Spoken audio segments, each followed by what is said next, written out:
May kwento ako. Lalaki ako. At gusto ko lang i-share itong karanasan ko. Family driver ako sa isang bahay sa subdivision sa Las Piñas. At nakilala ko doon si Inday na kasambahay ng amo ko. Yun kasi ang palayaw niya pero iba ang tunay niyang pangalan. Binata pa ako at si Inday naman 21 years old. Hiwalay sa kanyang nobyo pero may anak daw sila. At yun naman ang rason kung bakit siya namasukan para may pangsustento sa kanyang anak na nasa probinsya. Tumutulong nga ako kay Inday sa mga gawaing bahay gaya ng pagwawalis sa garahe. Kapag wala naman akong ginagawa. At lagi siyang nagpapasalamat. Hindi ko naman daw trabaho yon. Kaya sabi ko sa kanya, ang gawin mo na lang ay ipagtimpla mo ko ng kape bilang kapalit. Taray, may kapalit. Sabi ko yung gusto kong timpla yung matapang black coffee. Konting-konti lang yung asukal para hindi mawala yung lasa ng kape. Sa tuwing tinitimplahan niya ako ng kape, sinasamahan niya ng kwentuhan. Mabait siya. At parang unti-unti nang nahuhulog ang ang loob ko sa kanya. Yung di ko malilimutan ay isang araw, tinimplahan niya ako ng kakaibang timpla. Sabi niya, subukan mo naman yung iba. Nilagyan ko naman yung kape mo ng krema.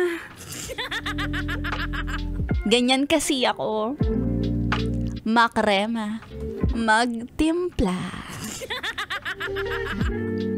Sabay tumawa siya na may kasamang hampas sa akin. Ay, si ate. Double meaning. Kaya natawa na lang din ako. At tinikman ko siya. Yung kape niya. Higop na higop ko ito. Sabi ko, sige, simula ngayon, ganito na ang gusto ko. Lagyan mo ng krema ang kape ko. Yeah, masarap. Ewan ko ba, parang lalo pa akong nahuhulog sa kanya. Dumating sa point na nung sumweldo ako, binigay ko sa kanya yung 3,000 para maipadala niya pandagdag sa anak niya na nasa probinsya. Nagsabi siya na pinag-iisipan niya pa kung uuwi siya sa probinsya at binigyan naman kami ng 1 week na day off ng amo namin. Ang bait naman ng amo ninyo. Nagsabi nga ako, aba kung gusto mo samahan kita. Samahan kita. Pero ayaw niya naman daw machismis. Ako naman, naghihintay, baka lang naman kasi. Ay, chance ko na to sa kanya. Pero ang ending, umuwi na siya sa kanila dahil kukuha din daw siya ng 4-piece sa probinsya. Ako naman, uuwi na lang sa mga magulang ko at miss na miss ko na itong Inday ko. Broken hearted lang inabot ko dahil hindi na siya bumalik sa mga amo namin at namimiss ko na talaga ang makrema na kape na tinitimpla niya para sa akin.